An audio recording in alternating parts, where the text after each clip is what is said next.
भाई दुष्यंत चौटाला, भाई Dushyant Chautala, doctor Ajay Singh Chautala, doctor Ajay Singh Chautala.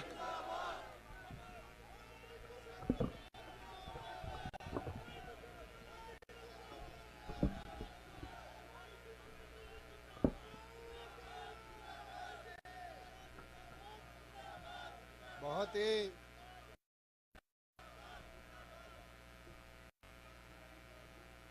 आदर व सम्मान के योग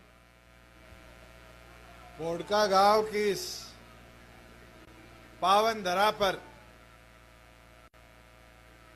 हमारे बीच में संयुक्त तौर पर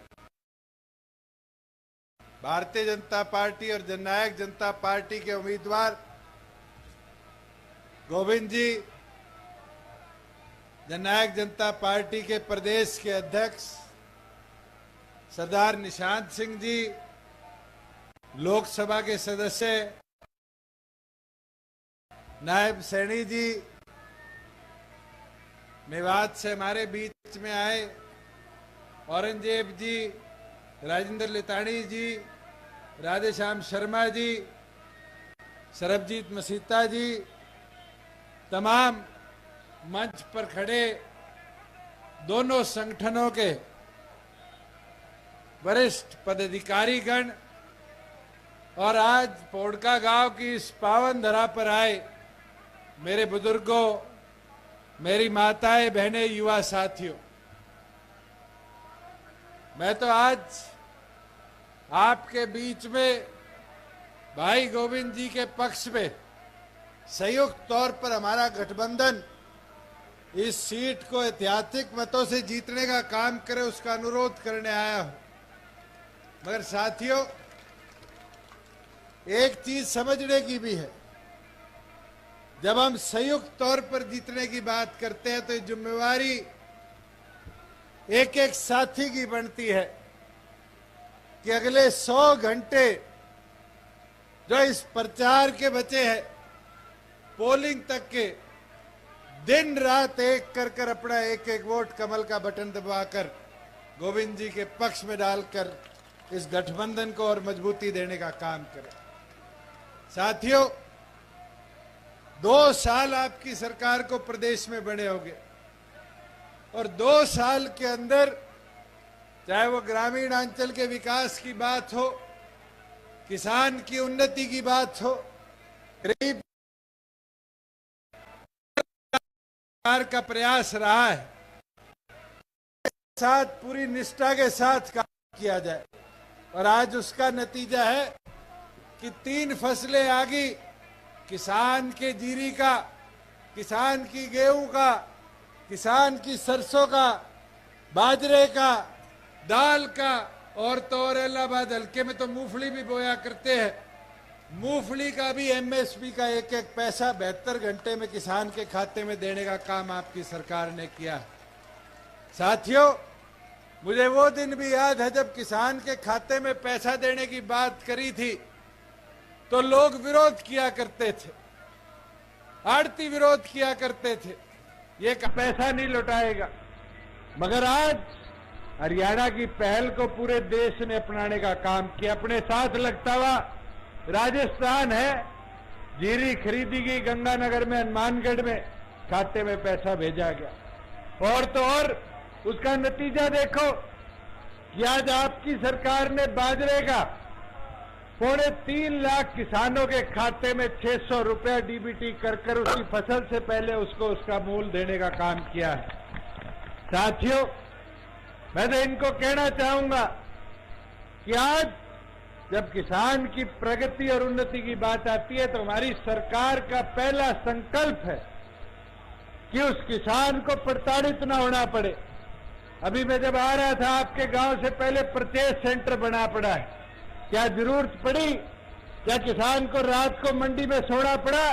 ये व्यवस्था आपकी सरकार ने बनाई कि किसान को समाचार कर जिस दिन बुलाया जाता है घंटों के अंदर उसकी फसल को खरीद कर आपकी सरकार उसको पूरा उसका मूल देने का काम करती है। मैं तो साथियों आपको इतना बोलना चाहूंगा कि आज बुढ़ापा पेंशन की बात करें।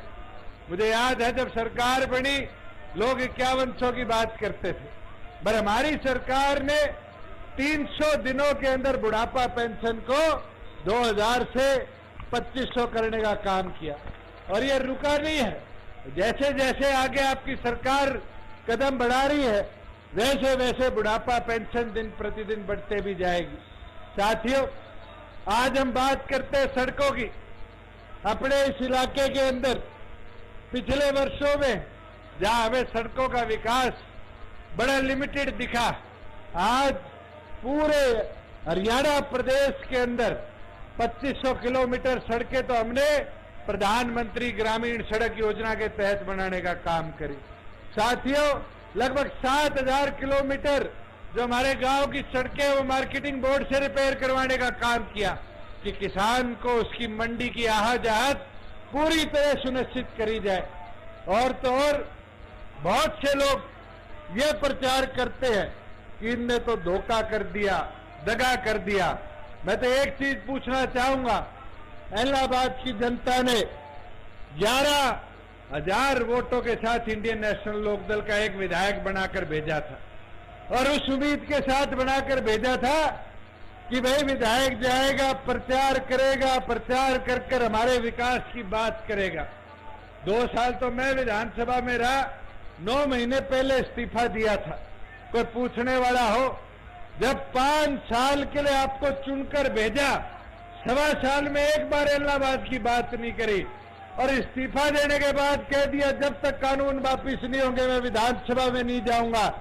अब दूसरा रूप सामने आ रहा है और रूप क्या है कि मुझे विधानसभा में भेजो। आगे छोरे कहने लग गए विधानसभा में भेज दोगे, कानून वापिस नहीं है, फिर इस्तीफा दे देंगे। क्या विधानसभा के लिए इलाहाबाद की जनता इस्तीफा खेलना चाहती है? यह मौका आपके पास है, इस सरकार को मजबूत बनाओ, गोविंद जी को कमल का बटन दबाकर जिताने का काम करो। और ये विश्वास मैं दिलाता हूं कि मेरी जिम्मेवारी है कि इलाहाबाद के विकास के लिए पूरी तौर पर मैं उतारे रहूंगा।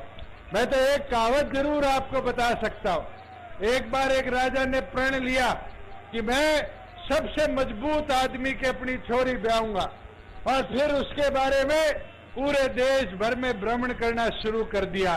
घुमा फिरा के एक राजा मिला और उस राजा के पास कहते थे 58 तोपें थी, 98 बंदूकें थी। राजा ने कहा ये तो तोप बंदूकों वाला आदमी है, छोरी दे दो। ब्याह करा दिया। राजा जंगल में शिकार करने चला गया। 1 महीने तक शिकार करता रहा। 1 महीने बाद वापिस आया, आकर देखा रियासत तो खंडर हो चुकी थी।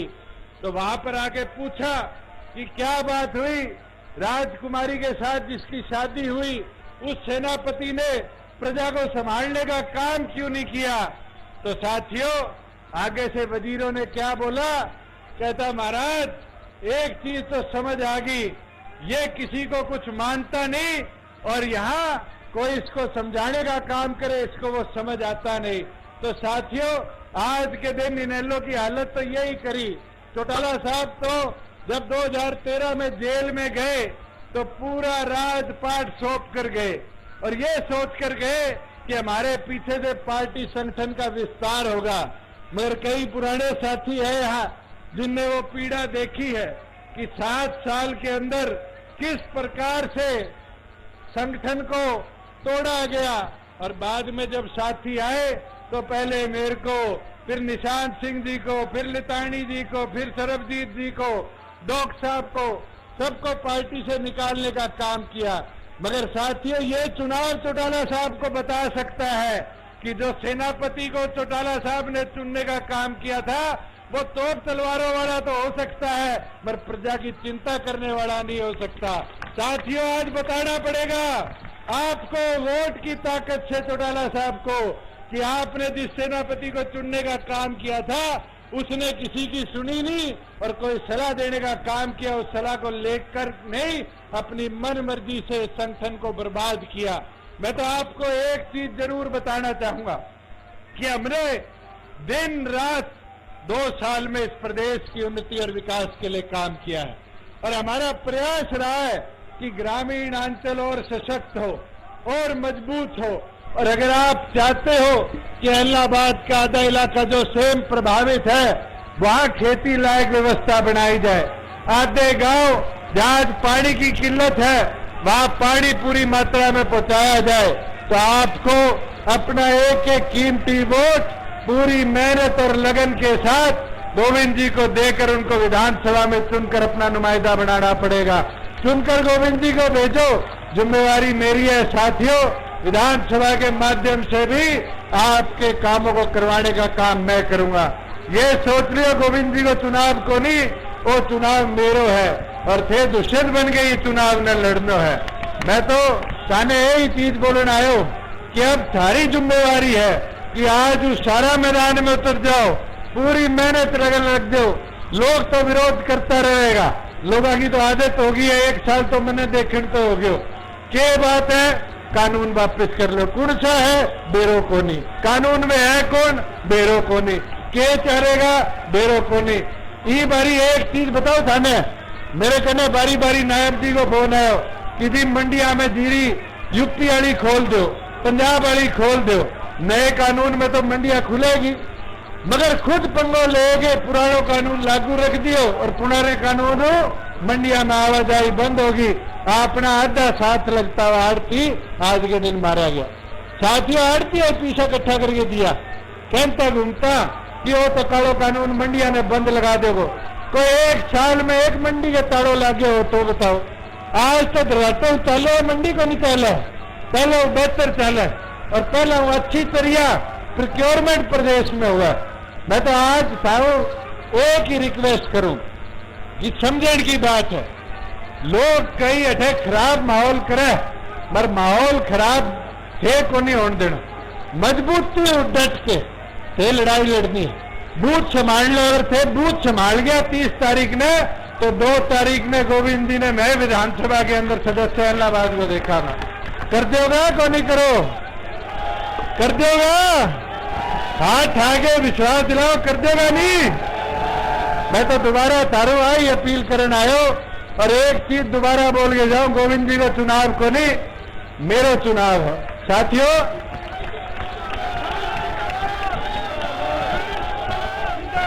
डांट लेगा नहीं मोर्चो, बता दो डांट लेगा तो सारे विश्वास पर छोड़ के बोल के न जाओ कि थे सारा मिल गए, ये जिम्मेवारी न संभालो। और मैं मेरी भाई बड्डी को पूछ लो, संभालोगी नहीं, थे संभालोगी नहीं मोर्चो। देख लो, गीत गाना शुरू कर दो, गांव में जीतगा। और बेरो चालना चाहिए एमएलओ ने, कांग्रेस ने, कि अब सारी टीम पूरे जोर शोर मैदान में उतर गई है।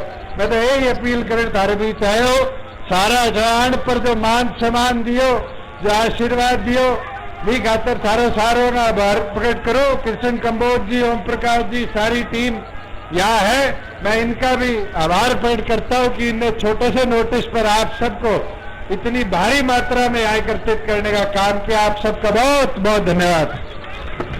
भाई साहब एक बार इलाहाबाद हल्के से माला अर्पित की जाए सबको।